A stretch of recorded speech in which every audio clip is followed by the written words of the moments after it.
Hello. Mm, I prefer the silver.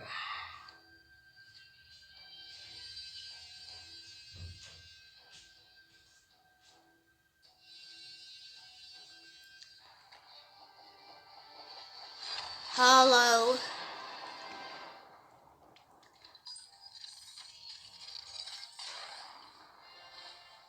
Hello.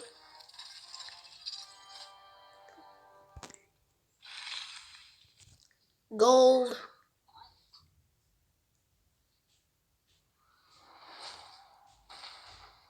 Hello.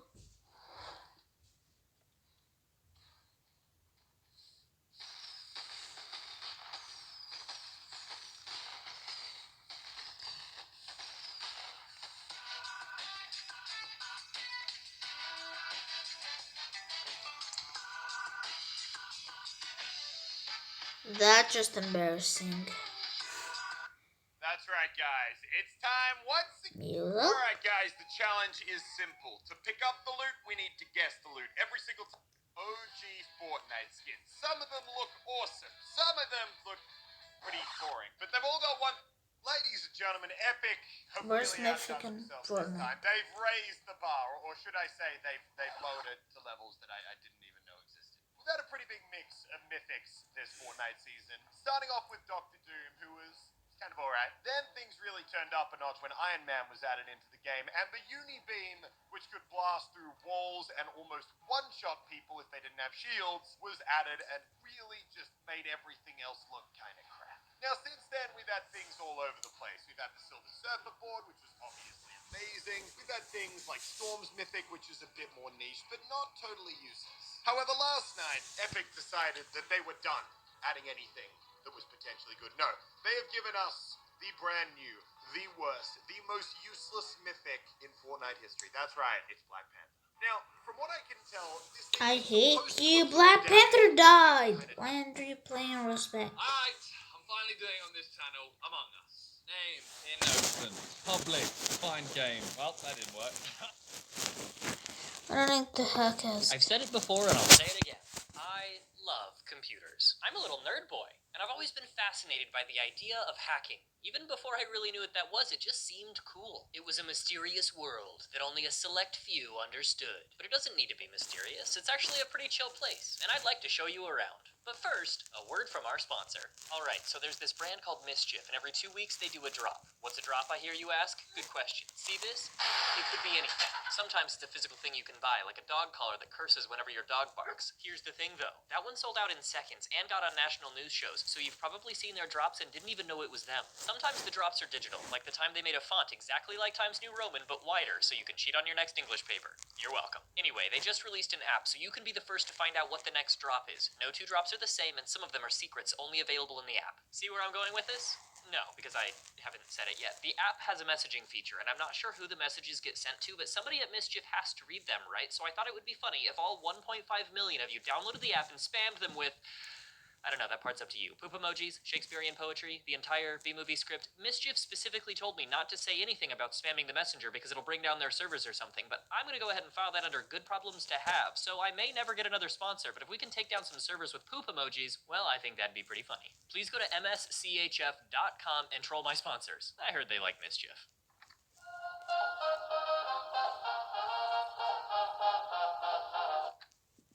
What is hacking? Most people probably think it's illegal, and to be fair, sometimes it is, but the definition that I like is getting technology to do something that it wasn't originally supposed to do. Sure, that could be something like hacking a bank's computer to give you $1,000,000. It certainly wasn't supposed to do that, but it could also be jailbreaking your phone, and there's nothing illegal about that, no matter what Apple wants you to believe. So when I was young and fascinated by the idea of computer hacking, I would search the internet for how to hack and read tons of articles and blog posts about how computer systems work and how to break into them. But one time, I made the mistake of trying to share that passion with my sister. All she saw was a big old juicy opportunity to get me in trouble. She was like, "Mom, Tim Tom's hacking into the government. He's gonna go to prison." And I was like, "Nuh-uh." With my sister. All she saw was a big old juicy opportunity to get me in trouble. She was like, "Mom, Tim Tom's hacking into the government. He's gonna go to prison." And I was like, "Nuh-uh, hacking isn't necessarily illegal. It's just about getting computers to do stuff that the original designers never intended." And Mom Tom was like, "I'm not doing this right now." Despite my sister's best efforts, I learned so many cool hacking tricks that I was basically Keanu Reeves. The only problem was, a ton of the information I found was outdated and super worthless. For example, back in the 90s, when you put a quarter into a payphone, it would play certain tones down the line to tell the phone system that you paid. But if you recorded those tones on something like a tape recorder and played them into the handset, the phone system would think that you paid and let you make calls for free. Neat. But back when I tried it, payphones had switched to digital systems that weren't vulnerable to that hack, and modern payphones don't exist.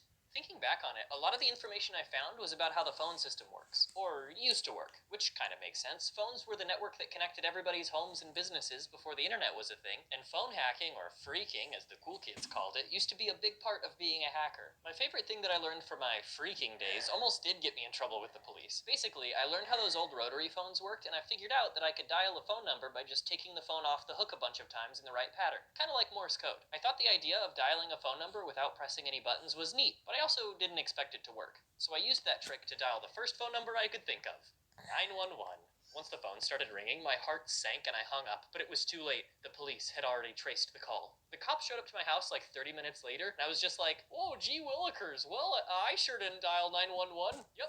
It fueled that flame. My favorite movie of all time is Hackers, a movie that came out when I was a baby. There's a scene in the movie where one of the characters uses that phone hook trick to call someone, and a different scene where he uses the tape recorder trick to use a payphone for free. Most of the hacking in the movie is unrealistic and just looks cool. But there's tons of parts where the characters use actual hacks, and the movie doesn't call attention to it, they just do it like it's no big deal. When I first saw that, I was ecstatic, like, that would actually work! Or at least it would have, back in the day.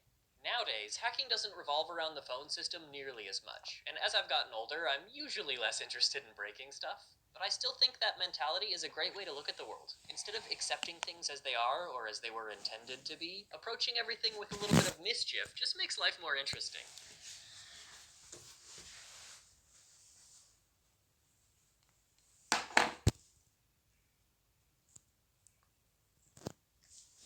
Okay, I just completely forgot that I was filming. When I was like 15, a news channel did a story about a crazy fad sweeping the globe. It involved running, climbing, jumping, and most importantly, doing sick flips. It was called parkour, and it looked sweet. I went online and found videos of people doing parkour set to over-the-top electronic music with tons of unnecessary edits and effects. There were even videos shot in my city at places that I had been to. Some guys from Boise called themselves Team Paradox, and their videos might have been the coolest thing I had ever seen. Mostly because I knew the places from the videos, but I liked editing videos, so if I learned how to do parkour, I too could make parkour videos set to electronic music with tons of unnecessary effects and be just as cool as them. So I did more research. I found sites listing moves and how to do them. Team Paradox even had their own website that listed the best spots around town. Web design and parkour? What can't they do? I don't know why, but so many things about this just tickled my little nerd brain. I had discovered a secret world that existed completely unknown to most, a mere shadow to the unenlightened. A parallel universe that only a select few could enter. That was essentially just me realizing, oh cool, I can climb on stuff. But it felt like something bigger. There were others out there. They, too, could climb on things. I was afraid to try parkour alone. Besides, if I was gonna ask my mom to drop me off downtown, I'd need to convince someone to go with me. I asked some friends, but none of them could understand why I was so excited. They said it looked dangerous and might require trespassing. Cowards. So I asked even more people if they knew anyone else interested. My friend Brody, oh hey Brody, gave me a name and a phone number. Alex was a year older than me, and word on the street, he was a parkour beast. So I called his house and asked his mommy if he was home. It felt weird just cold calling someone to ask if they wanted to train together, but Alex just so happened to be looking for other parkour beasts I want to train. Gary lived pretty close to me, and when I called him, taking this seriously convinced him that I was that beast, so he agreed. He'd soon find out that I was garbage, but don't worry about that. He also gave me the number of another person who might want to train. Gary lived pretty close to me, and when I called him, he agreed to meet me at the swing set that weekend. I sat on a swing nervously. I had no idea what he looked like. That guy doesn't look like he's waiting for anyone. Those people all know each other. This was a bad idea. He's probably not even coming. I should go home. But before I left, I saw someone walking on the path to the swings. He was wearing sweatpants and looked just about as nervous as I felt. This was it. Oh man, what if I walked up to this guy and he wasn't Gary? That That was his name, right? What would I even say? This is embarrassing. I should leave. Gary walked up to the wood chips surrounding the swing set and paused for a moment before busting out the sickest flip I had ever seen. That was the first time I had ever seen something. What would I even Wow. say? This is embarrassing. I should leave. Gary walked up to the wood chips surrounding the swing set and paused for a moment before busting out the sickest flip I had ever seen. That was the first time I...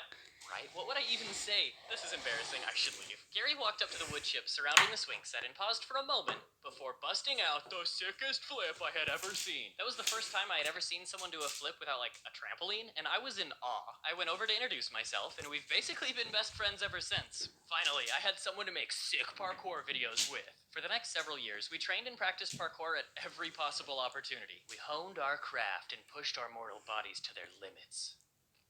There were these handrails on one side of our school, next to the door without a doorknob, and during lunch we would go practice vaults. I don't mean to brag, but I do a pretty mean reverse vault. Most kids did not see the appeal and would sit on the little grassy hill overlooking the rails, making next to the door without a doorknob, and during lunch we would go practice vaults. I don't mean to brag, but I do a pretty mean reverse vault. Most kids did not see the appeal and would sit on the little grassy hill overlooking the rails, making snide remarks. But joke's on them. If they thought that was cringy, just wait till they find out I'm a YouTuber. On weekends, we'd go downtown to train and hang out. Gary and Alex are ridiculously skilled and would do all sorts of flips. I was too scared to push myself and risk getting hurt, so I never got my backflip down.